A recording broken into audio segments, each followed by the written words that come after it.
Hi, my name is Anne Schwenk, and this is my presentation for case study one. I'm going to be talking about my friend who I'm going to call John. He's a 6-year-old, he's almost seven, Caucasian male from a lower to middle class socioeconomic family. His parents are divorced, and he splits time in between the two homes where he lives with step parents as well as step siblings. This child's diagnosis is oppositional defiant disorder, and he is highly, highly intelligent. He cannot function in a school setting. He hasn't been able to transition into first grade because of the magnitude of his behaviors is simply too high. The behaviors that are targeted for reduction are aggression, defined as any instance or attempt of an act towards peers or adults that have the potential to cause physical harm. Some examples in John's case are hitting, biting, headbutting, or kicking with enough force to leave a mark or make an audible sound. And non-examples are going to be things like high-fiving, fist bumping, or tripping and falling into another person. For his property destruction, it's any instance or attempt to intentionally cause damage to materials or property. Examples are tearing up papers, he throws things, flips over furniture, punching electronics, or swiping items from surfaces.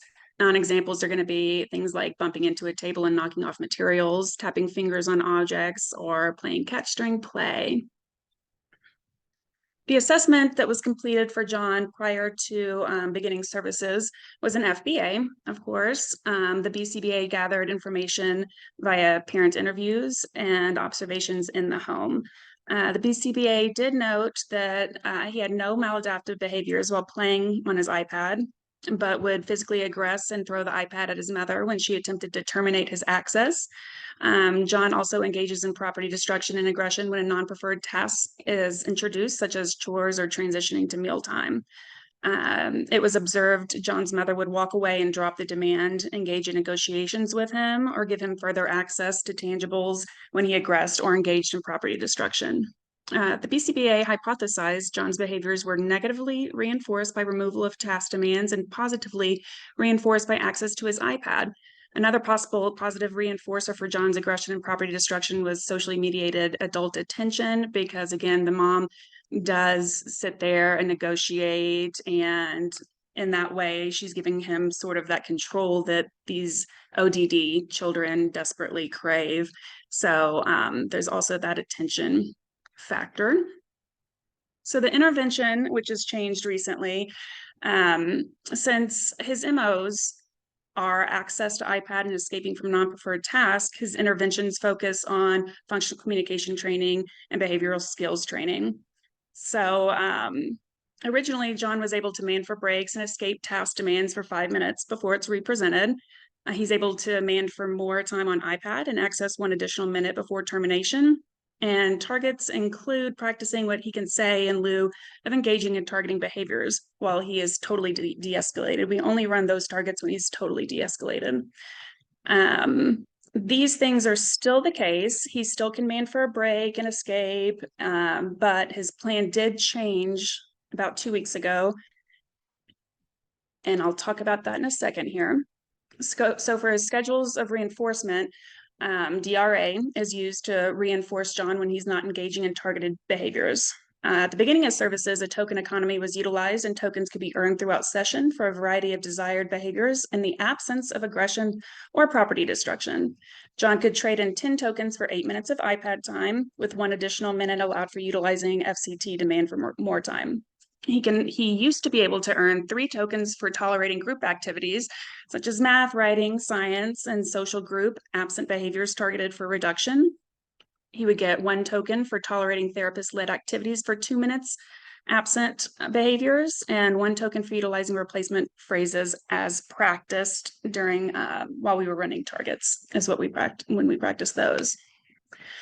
In order to ensure consistent contact with reinforcement and increase treatment fidelity amongst RBTs, his plan was changed, like I said, about 2 weeks ago, and altered to a rule-based check system. So after each group activity, John is asked to answer 5 questions, and they are: did I have a safe body? No aggression. Did I listen to teacher? Did I keep my things safe? No property destruction. Did I use school words? No verbal threats. And did I stay with teachers? So no elopements. He may put a check next to each question that he answers yes to. Each check is worth 1 minute of iPad. Each session has 2 group activities with a 5-minute free time break in between. The 2 critical questions related to aggression and property destruction are worth an extra 5 minutes of iPad if he answers yes to both of those for both group activities. So all in all, there's 5 check marks for the first activity, 5 check marks for the second activity, an additional 5 minutes for not engaging in aggression or property destruction during both activities. And this allows for a total possible 15 minutes of iPad time per session. And at our clinic, we've got 4 sessions. They last 2 hours each. In addition, socially mediated adult attention is provided consistently throughout session when these behaviors are not present. And they look like tickles, hugs, high fives, jokes, funny voices, things like that. He really loves those things. Maintenance and generalization. So to promote the generalization across RBTs, the new intervention was put in place as there was too much subjectivity and iPad reinforcement times were all over the map from session to session because our therapists switch off each session. So the new plan has reduced inconsistencies significantly and increased John's ability to predict and control his day. I think that's a really important thing to mention with the ODD children because they do crave that control so much. So another thing we do throughout the day is options, whenever possible, options, this or that, just to give them a little bit of that control back. The major thing that we're struggling with is generalization across settings. And this is because the mom is real on board with intervention and she's willing to implement it at home. But at dad's house, which he is at 50% of the time, it is not getting implemented there. And so the BCBA has met with both parents, both step parents, and completed the trainings to get everybody on the same page, but we continue to struggle with it, and it continues to be a barrier to his success because he's not getting this consistent expectations that we want to see across all settings. So currently the team is discussing ways to try to get dad and stepmom on board with this, and we hope that that is going to make a difference and we can start seeing some of these skills being generalized. But that is just a little bit about my friend John. So thanks so much for watching.